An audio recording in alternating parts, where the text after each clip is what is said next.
Here's your question for the day. What do you do when you're confronted with the nicest day you've had in a few weeks? The weather's warm, the winds are minimal. You prime everything that you can while the priming is good, is what I do. This is the next kit on the block. It is, as you'll recognize by the parts, the Lost in Space robot. And I'm taking advantage of have all the parts cleaned and primed as best I can before construction. I made a mask for, sorry you're hearing traffic, for that bit there on the bottom of the bubble, and I masked off the two little eyes in there so that they'll remain clear after everything is painted. And for the project after that, or before that, depending on when they get here, these are the two bases for the Kirk and Spock from the Star Trek The Motion Picture spacesuit V'ger walk. I don't know how many of you follow Steve Neal's excellent video series, but he has made a couple castings for me of the spacewalk figure that he got the molds from Doug Drexler. And they were taken right off of the actual filming piece, so we know that those are accurate. You can look it up on Steve's videos to get the history of that. But he's making me two sets of parts that I will be making my own painted figures with. And he sculpted his own very own self a Spock head, because the figure came with the Kirk head. And I said, Steve, why don't you make a Spock head? You could sell many of those. And he said, good idea, and he started doing it. But he's sending me a couple Spock heads and a Kirk head. But right now, while the weather is nice and the winds are not noticeable, I am staining and sealing those two bases, and they will get the figures. And there's another last look at the robot pieces. Of more immediate concern is the Eagle and the NX-01 Enterprise. I am going to put the templates on the NX-01. That's what I'm going to do next, but I am developing the template set for the Eagle as well. So let me clean off my bench and I'll be right back. Work is continuing on the template set for the 1999 Eagle. I did notice the first time through this that there are some bits that aren't as symmetrical as you would think. I got these set of windows done, but I had measured only one of them, figuring that all four of them that were the same. They are not. They are I don't know where the fault lies, but this kit was done in the era before there were CAD models and digital mold making, I'm sure. It turns out that this window and this window are even, which would make sense since it's two, top and bottom is the same piece times two. But this window is not the mirror image of this window. So once I got this window working, I realized it would work for this and this, but then I had to remeasure, slightly adjust what would go in here and here. So you live and you learn. These will be black pieces in the final template set. You will actually put black vinyl in those alcoves, and you won't have to paint those at all, and it'll give you a nice flat black finish without having to spray anything. How would you like to not have to paint those by hand? What I'm doing here is making templates out. That way you can paint this whole assembly black, put the masks in place, and then spray your white or your gray or whatever color you want to make your body work over top of that, and then remove those, and you'll have those black recesses. The black will also give a little bit more shadow and shading and life to your white paint job when you're done. it'll if you don't spray a solid white on there, it will help you give a little bit more depth to your white, and it won't look as toy-like. These will be black as well. You'll just put those over top when you finish painting, and then these will be black vinyl that you won't have to paint as well. They have decals for this in the set, but I think the black vinyl looks a little bit crisper, a little bit sharper. And I'll also be doing templates for these windows and stripes, so you can paint that the red and white of the I guess that was the medical cargo bay. Okay, what I'm going to do is I'm going to start using these shapes, which you can't really see that well on the vinyl on camera, but I'm going to start applying them one by one to the top of this hull, and I'm going to do a few of these, and then I'm going to turn the camera off and finish up the rest kind of off camera. And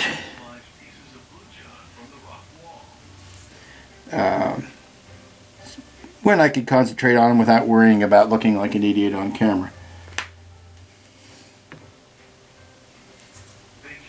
But what is happening here is I'm covering the areas that I want to keep this titanium color,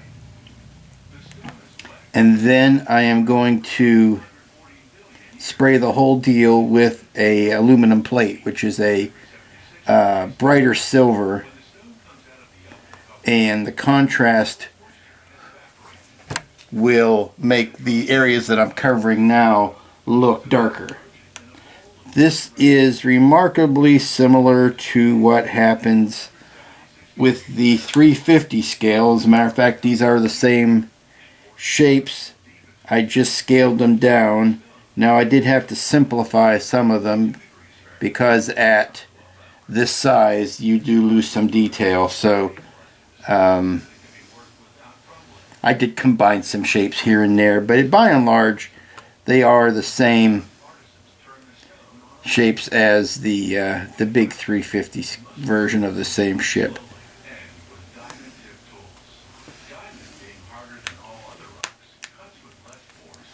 Let's see, these just cover out here.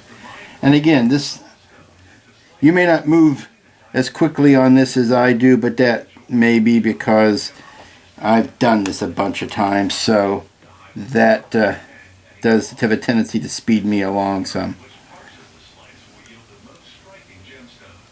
And sometimes they want to jump off. And this last one goes here.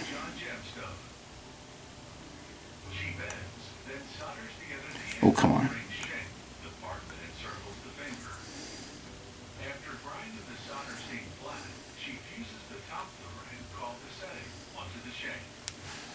Okay, you can see I've got a few of them. Try to get this on camera. There you go. I've got a few of them in place. Now I'm going to stop tape and do the rest of the top. And here's the here's a progress report. The majority of the front piece is on, and on to the rest. These are probably the trickiest areas of all, and the easiest to get wrong or go out of sync with. So take your time on these, and I generally start by lining up these guys around that window or that depression, and then keeping with the pattern of how it comes off of the sheet, recreate that pattern back on the hull. Friends, I'd like to talk to you about a subject that is crippling the modeling industry right now. It is what I like to call TMKS, or too many kits syndrome. Right now, I am working on, or have in progress, 1, 2, 3, 4 different kits. And I just can't stop opening boxes and playing with parts, and I have got to get back to actually carrying some of these kits through to completion. If you look at my desk, you will see, let me just give you the highlights here. Various bits. Of course, we've got the 1000 scale Weenix, and I am getting back to that right now. You can see parts of the 1999 Eagle, which I am working on templates for and painting in the other room. You can see parts of the robot here that I am carrying through different parts of completion. I am playing with lighting schemes, and like, we're living in a golden age right now, my friends. When I was a kid, you were lucky to have a good kit come out, once a year, once every 2 years. We have an embarrassment of riches, and granted, it's a first world problem, but we have an embarrassment of riches right now. Whatever it is you like to build, you can find a kit of it right now, and I can't remember a time like that in recent memory. So, yes, the weather's getting nice outside, and go out and prime something. I always say go out and play, but go out and prime something. You won't regret it. It's a wonderful time to be a modeler. Let me get some more templates on this. You can see how that side's going.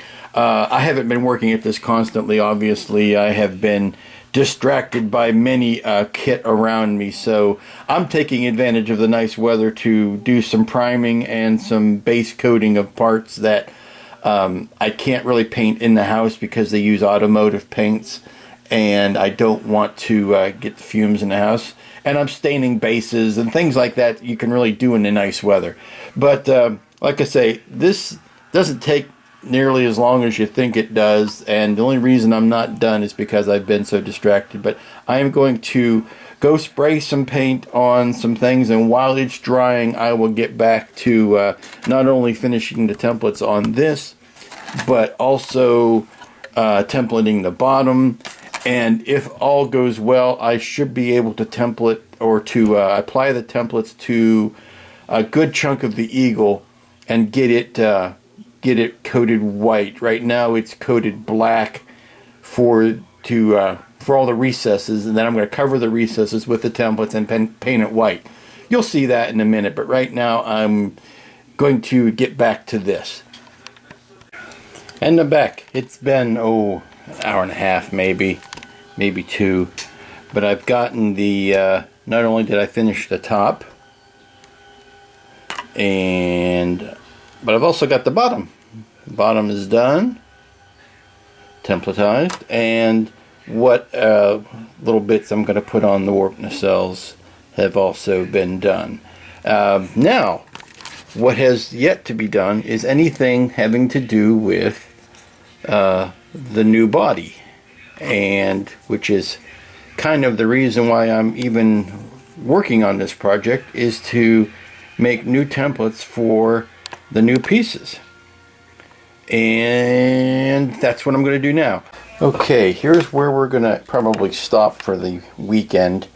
I have taken transfer tape, which is a very thin masking tape-ish type of product, and I have basically stuck it down on the kit and then traced off the major hull lines. Done this on the top and on the bottom. Now what I'll do next is I will flatten that, take it back off, flatten it out, scan it, and that will give me my shapes for the hull sections, and then I will just draw some plating that I think will look appropriate based on the plating that's done on the rest of the kit. I have looked at some source material on the NX refit and don't see a lot of defined plating in the new sections, almost as if the new sections used a different technology perhaps and did not have Aztec plating on them. But I think it would stand out a little bit too much if the kit did not have some sort of Aztec on it, so I probably won't make anything too intricate or drastic, but something that I think is in keeping with the rest of it. But it is getting to the time on a Sunday afternoon when I need to put these put the video together so I can get it uploaded. So let's draw the curtain on that and it's a good stopping point. And we will pick it up again later.